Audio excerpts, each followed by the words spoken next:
Hey guys, welcome back to our channel. आज हमने अपने चैनल पे बुलाए हैं एक लॉयर कपल। अब बैक टू बैक हमारी वीडियोस आई है, डेंटिस्ट कपल, लॉयर कपल, और हम ऐसी वीडियोस बनाते रहेंगे। तो आज हम बात करेंगे दो लॉयर्स से, लवदीप एंड शिरीन। दोनों की जर्नीज काफ़ी डिफरेंट रही है, so it's gonna be very very exciting and I hope you are able to understand. If you are a lawyer और if you are wanting to become one, you will be able to learn from their journey. तो हम discuss करेंगे क्या क्या pitfalls होते हैं, क्या क्या प्रॉब्लम्स होती हैं, कितना खर्चा होता है, सब कुछ आज की वीडियो में। तो चलते हैं मेरे लैपटॉप पे।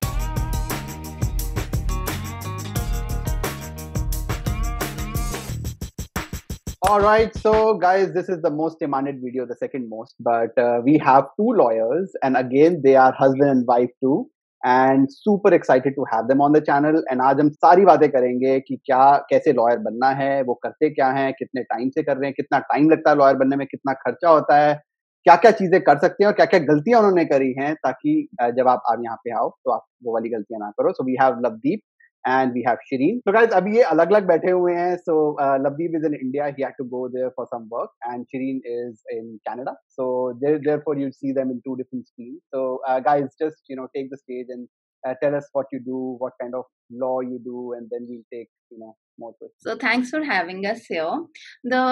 Actually, I do understand that a lot of lawyers are, in want of such information.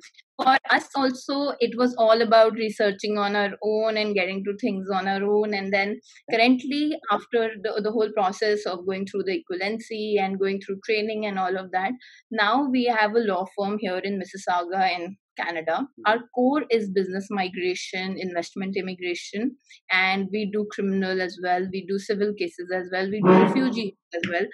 So we do a lot of things together just because we are three partners. Starting में ऐसा था मेरे लिए, I had a very good practice. I was already practicing. I had done internships with Harish Salve. I was, doing a very good flourishing practice in Delhi High Court and Supreme Court and NCLTs. So more of litigation on that side. If the lawyers are listening, they'll know कि litigation side में ज़्यादा काम होता है और plus बड़ी भागा दौड़ी इधर उधर सारी चीजें रहती हैं. तो उस life से थोड़ा सा I wanted to explore more. But मेरा mind में ये sure था कि I am just going to do law because I loved my profession so much कि मेरे लिए कोई और alternative career option थी ही नहीं. मतलब मैंने कोई और चीज के बारे में सर्च ही नहीं करी. मैंने इमिग्रेशन भी स्टेटस अपना बाद में देखा है. मैंने कहा पहले मैंने एग्जाम क्लियर करने हैं. लकीली जो हमारे फर्स्ट स्टेज के एग्जाम्स होते हैं ना, वो आप इंडिया से कर सकते हो. So we'll talk about the federal thing first. So Shireen, if you can talk about what that is, and you said that can be done from India or wherever you are. So you don't require a PR for that, right? So talk us through that. So basically, FLSC, Federation of Law Society of Canada, is one body which is federal, वो central है. वो body क्या करती है, वो आपकी पुरानी जो कॉमन लॉ कंट्रीज की लॉ की एजुकेशन है ना, उसको इवेल्युएट करती है. उस इवेल्युएशन, आपकी ट्रांसक्रिप्ट, आपके रिज्यूम, आपके एक्सपीरियंस के बेस पे वो आपको कुछ एग्जाम्स असेसमेंट करके बताती है. अब आपने कहीं से भी लॉ करी हो, यूके से करी हो, ऑस्ट्रेलिया से करी हो, इंडिया से करी हो, सो आपने अपनी लॉ की वो डिग्री असेसमेंट करानी है. उसकी रफली फीस जो रहती है वो होती है $420 फॉर असेसमेंट. आफ्टर असेसमेंट का जो प्रोसेस है उसमें आपको आएंगे 5 मिनिमम. इंडियन बैकग्राउंड को मैंने देखा है बेसिक 5 एग्जाम्स आते हैं विच इज कोर 5. सो वो 5 सब्जेक्ट जब आपने देने हैं, आपने एनसीए की असेसमेंट ले लेनी है. 3 इयर्स तक आपकी एनसीए की 3 या 4 इयर्स तक आपकी वो एनसीए की असेसमेंट वैलिड होती है. आप उस पीरियड के अंदर अब हर रेगुलरली एग्जाम्स जो कंडक्ट होते हैं वैसे ही यूजुअली कनाडा में होते हैं, बट इंडिया में इन्होंने एक सेंटर बनाया है जस्ट बिकॉज इंडिया के बच्चे बहुत होते हैं. तो एक इंडिया में दिल्ली में नेहरू प्लेस पे सेंटर पड़ता है जहाँ पे मैंने दिया था. और वहाँ पे आप पर एग्जाम को पे करते हो which is around $350. Everything is an online portal.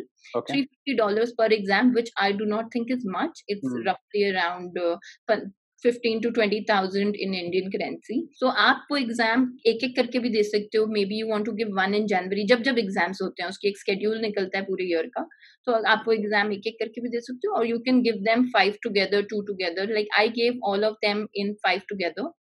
Result आ जाता है अराउंड 3 months में. Lovedeep, what was your journey like वो एग्जाम्स के बारे में थोड़ा सा बताओ जो इंडिया में देने पड़ते हैं, वो भी थोड़ा सा. मैं actually I got a PR. I got PR in way back in 2015. 2016 was my first entry whereby I started exploring about law. अच्छा, मैं इंडिया में था पहले. I was working with my father in the hospital. I was looking after the legal affairs and like negotiable instruments, check bounce वाले case हो गए, थोड़ा सा medical negligence हो गया, ये सब कुछ देख रहा था. वहां पे आके मैंने पता पुता किया सारा लॉ का, तो मेरे को तो इतना डराया गया, मुझे तो इतना डराया गया कि तू तो, मेरे को ऐसे लगा जैसे 5 साल में लॉ खत्म हो गई मेरी. So because I was traveling back and forth and that was my plan. I was never sure of settling down in Canada. तो मैंने रिसर्च की, थोड़ी सी यूनिवर्सिटी भी गया, क्रेडिट कोर्सेज पता किए कि क्रेडिट कोर्सेज ले लो. That time for a permanent resident the credit course was $3,500. मैं कहा यार ये तो लॉ भी बड़ी महंगी लग रही है. बट एनीवे 3,500 या 35,000? 3,500 per credit course. अच्छा, per credit course. Per subject. So again, my assessment was also 5 subjects like her. But हुआ क्या जी कि मैम मिल गए मेरे को 2018 में. अच्छा, And she had appeared for 5 exams, and when we met, she said, "Why not? You just try giving all the exams together." I mean, I said, "Okay, but I would be traveling again and again because I have work in India." So मैंने दो करके exams दिए. So self study again, and then I had a guide also. So sitting on the next screen. nice. So मैंने दो करके exams दिए, and fortunately I cleared all of them in one go. Preparation में 3 months, हाँ, exam देने में 1 month और result के 3 महीने. तो 6-7 महीने के अंदर अंदर काम हो गया था. But to be very honest, it really depends on your commitment कि आप 5 एग्जाम इकट्ठे देना चाहते हो. I do not force, but I tell everybody it is very much doable. मैं तो जिसको गाइड करती हूँ बोलती हूँ कि आप 3-4 लटकाओ मत. एटलीस्ट आप 5 देख के छूट जाओ, होगा क्या, ज्यादा से ज्यादा आपके 4 क्लियर हो जाएंगे, 3 हो जाएंगे, 2 रह जाएंगे. But mostly you can go, they are very much doable. इनका एक सेट फॉर्मेट होता है, इनका सेट टाइम टेबल, एक रिटन फॉर्मेट होता है, आपने कैसे आंसर देना है. अच्छा, आपने सिलेबस तक आपका डिफाइंड है, एक एक केस वो डिफाइन करके आपको बताते हैं आपने इस पेज से इस पेज तक पढ़ना है. very nice. The only thing that I think everybody should focus giving those exams is on answer writing. If you do not write your answer in a set format, then you're probably going to lose marks and even probably fail. So that is what their focus is on. I always tell people not to take these exams so seriously. ये नहीं कि बाल की खाल उतार दो और इतना पढ़ लो कि सब कुछ ही भूल इसमें PhD नहीं करनी, मतलब इसमें कई कोई लोग PhD होते हैं ना बहुत डिटेल में जाते हैं, वो रह जाते हैं क्योंकि अक्सर वो इतना ज्यादा एक चीज में स्पेशलाइजेशन कर जाते हैं कि वो ऊपर से चीजें कवर करना रह जाती हैं. Got it. And इसके resources वगैरह कहाँ से मिलेंगे for these exams? Like how did you self study? Right. So that's a very good question. अब जो I must say, because जो resources है ना उसके भी अब तो various platforms हैं. During our time जब मैंने ये exams दिए थे तब we had limited 2 or 3 tutors who provided online notes. You can purchase them. You should purchase those notes only, in fact, instead of buying the books. I do not recommend books at all because books then again will take you in depth. और उतना time नहीं होता हम लोगों के पास, हमारे अपनी commitments होती हैं और चीज़ों की. सो आप नोट्स लो, आप नोट्स के साथ केस लॉज जो है ना वो बड़ी अच्छी कनाडा की वेबसाइट कैनली करके है, उस पे मिल जाते हैं. कैनली से केस रेफर करो, आपको समझ आ जाएगा कि कैसे आंसर फॉर्म होना है. उसके बाद इतने सारे फेसबुक और व्हाट्सएप ग्रुप है, उस पे लोग एक दूसरे की हेल्प भी बड़ी करते हैं. You don't need a lot of notes. You don't need like all the 4 or 5 tutors that are available in the market. सबके notes इकट्ठे करके अपने आप को confuse करने वाली बात. अगर आपने tutor भी करना है, they charge around say $350 to $400 per course. अच्छा, So अगर आपने वो करना है, tutor भी कर लो. tutor को भी उन्होंने भी आपको IREX ही पढ़ाना है, सारा पैटर्न ही पढ़ाना है आपको. right. And हाँ, मतलब आप एक tutor को follow करो, एक tutor के notes follow करो. ये इतना कुछ है नहीं, इतनी कोई बड़ी मैथमेटिक्स है नहीं कि आप नहीं कर सकते. Everyone can do it. Everyone from any background can do it. I mean, law background, but yeah, मैं नहीं कर पाऊंगा. think that they are mediocres or if they think they were backbenchers, they can also do it easily. Okay, perfect. नहीं, तो अब बात करते हैं प्रोविंशियल एग्जाम्स के बारे में. फेडरल एग्जाम्स हो गए, अब आगे क्या होता है? Right. So next step जो मैंने लिया था in my journey was to search about how to come to Canada now. सब एग्जाम्स हो गए थे तो मैंने कहा अब जाना भी पड़ेगा. फिर then I applied for a student work visa, which not many people know about, for Ryerson University's law practice program. Oh. I was one of the first to get that visa.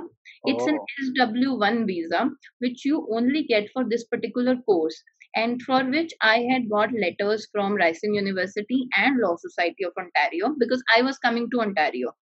Now this is very important in which province you're going to go. You have to register with their law society. Her law society के ना अपने rules होते हैं. जैसे Alberta में बार exams नहीं देने हैं. It's only 1 year of training. Vancouver British Columbia जैसी साइट पे कुछ प्रेप करके कोर्सेज होते हैं और उसमें आपने 5 मंथ्स की ट्रेनिंग करनी है. मैक्सिमम अगर आपका पास्ट एक्सपीरियंस है तो आपकी 12 से 5 मंथ्स हो जाएगी ट्रेनिंग, बट 5 मंथ से जीरो नहीं होगी. लाइक इन ओंटारियो आप अपनी आर्टिकलिंग वो ट्रेनिंग जो है वो अपने पास्ट एक्सपीरियंस दिखा के कंप्लीटली एग्जेम्प्ट कर सकते हो. तो मैं आ रही थी ओंटारियो, मुझे आना था टोरंटो, तो मैंने फिर रायसन यूनिवर्सिटी का लॉ प्रैक्टिस प्रोग्राम करा. तो रायसन यूनिवर्सिटी का जो लॉ प्रैक्टिस प्रोग्राम है, it's basically before Covid, now in Covid it's all online, but pre Covid it is an 8 months course जिसमें 4 मंथ्स वो आपकी कराएंगे ट्रेनिंग मॉड्यूल ऐसे होगी कि आपको वो एक वर्चुअल लॉ फॉर्म में डाल देंगे. You are going to get assignments, you are going to get very practical knowledge about the whole program. Plus you do a lot of networking in that period because you have local mentors, you have local people to guide you through the process. Now the next 4 months are going to be your work placement. They will try the best कि वो आपको एक paid उस पे work placement लगवाएं. However 99% वो लगवा भी देते हैं. 1% इट इज नॉट अश्योरिटी कि आपको पेड पोजीशन मिलेगी. 4 मंथ्स की आपने ट्रेनिंग करनी है. Now this visa you get is for 1 year and उसके बाद certainly you can go through and look for your other immigration options. That depends on person to person, case to case. And उसके बाद in Ontario you have 2 bar exams. तो मेरे से गलती हुई थी and this is one of my mistake which I tell everybody not to do and that's a big no, is कि आपने रश नहीं करना किसी चीज में. कनाडा में ना हर चीज अपनी पेस से है. मैं दिल्ली जैसे शहर से आके इतना ज्यादा हसल बसल होती है लाइफ में कि आपको लगता है आप हर चीज अभी अभी अभी कर लो. मैंने बैरिस्टर सोलिसिटर दोनों इकट्ठे भर दिया और साथ में मैं कर रही थी लॉ प्रैक्टिस प्रोग्राम भी. तो मुझे था मैं जल्दी से जल्दी ना वकील बन जाऊं बस, और फिर मेरी मतलब वहां पे मेरी दुनिया खत्म.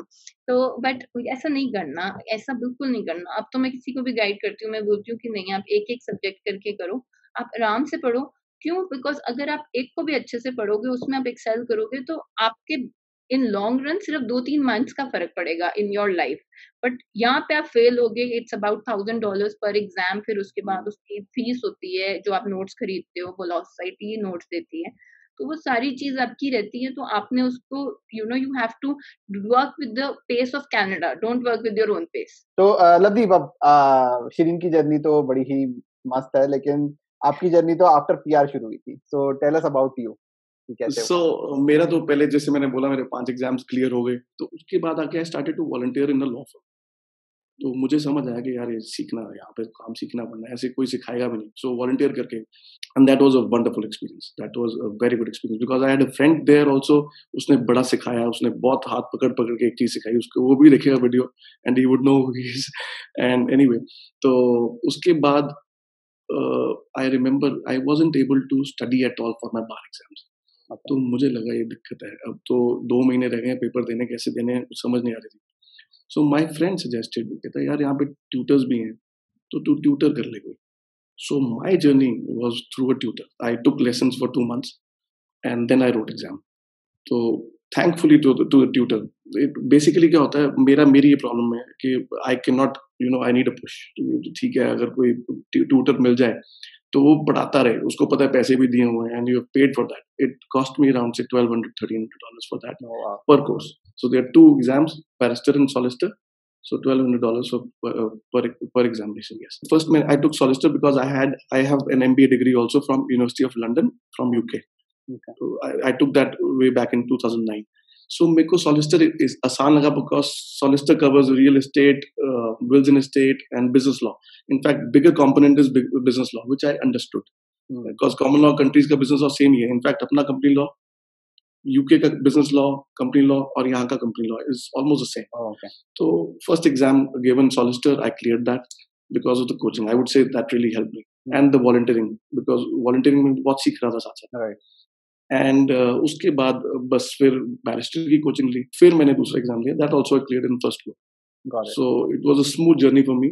Each subject is $600 plus taxes. Okay. So barrister is $600 plus taxes, and then solicitor is $600 plus taxes. Then you pay for the material also. Yeah. Okay. So material is $150 plus HST per subject. ये 2 हो गए, 2 subject हो गए. So basically, after my bar exams, I mean, within my bar exams, I had an option of either choosing for articling position or getting it exempted. I had experience from back home. I could get it exempted, तो मैंने फिर apply किया exemption के लिए और मेरे को exemption मिल गई. So you have to write it to the LSO to get exempted. और उसके बाद वो कहते हैं कि चलो ठीक है, if you are exempted, okay fine, but you have to undergo training. So when it was live training, as in pre-COVID times, it used to cost around say $900 plus HST.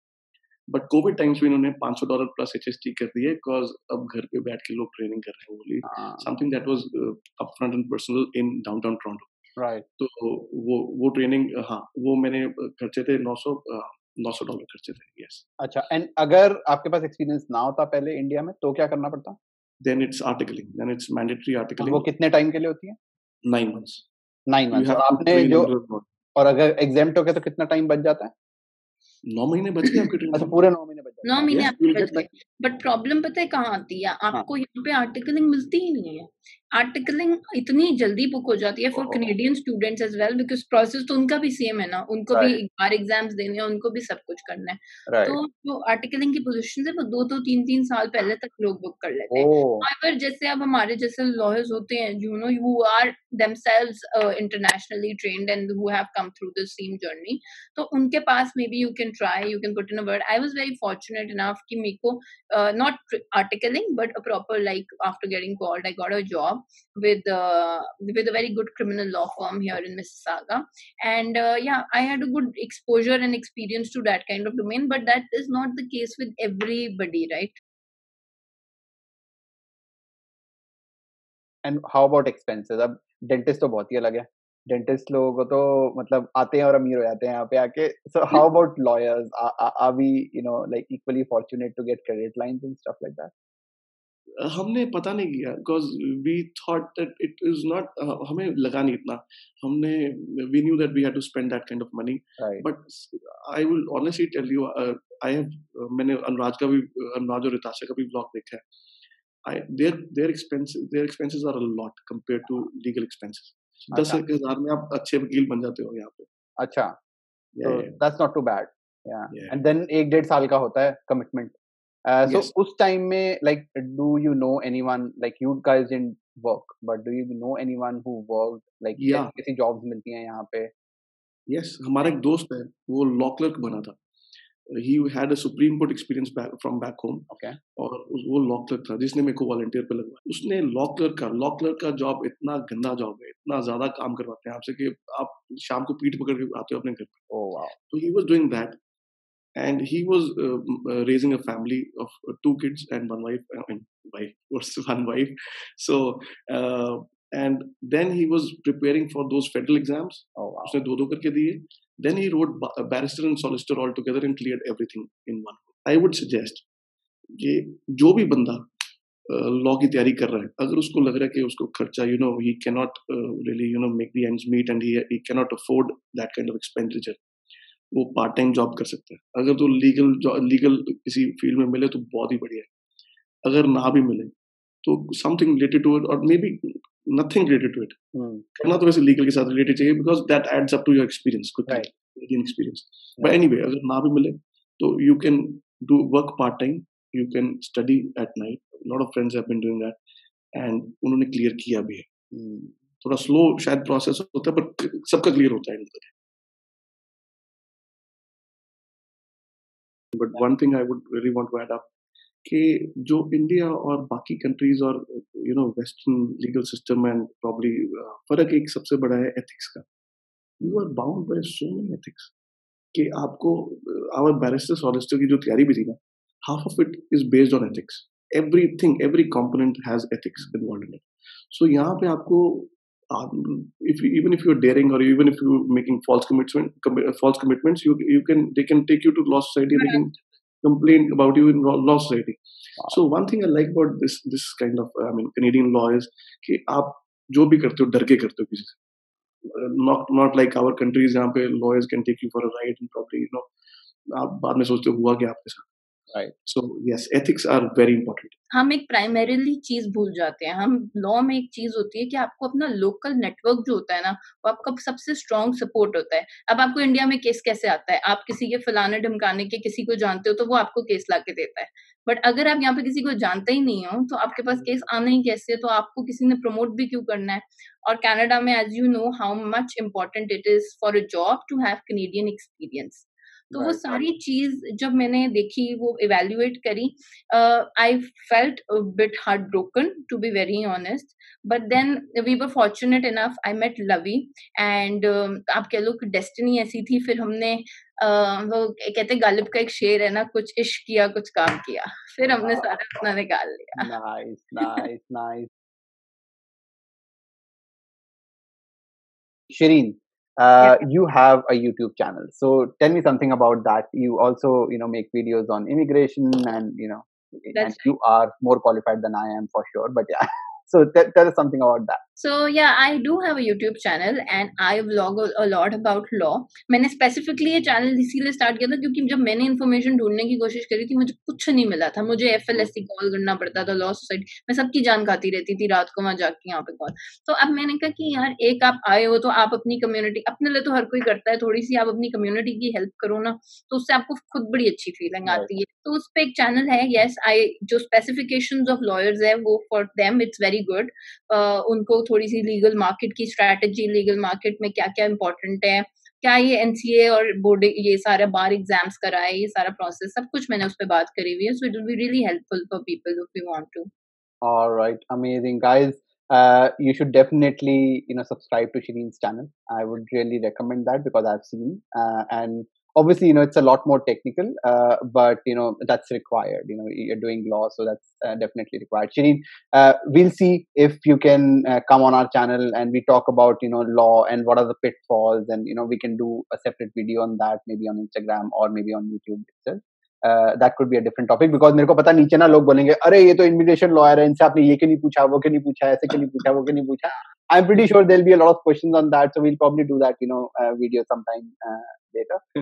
But this has been really amazing. So guys, I hope you liked the video. आपको अगर अच्छी लगी होगी video तो please like करके जाना है. Channel को सब्सक्राइब नहीं करा तो कर लो. बहुत एक्साइटिंग वीडियोस आने वाली हैं.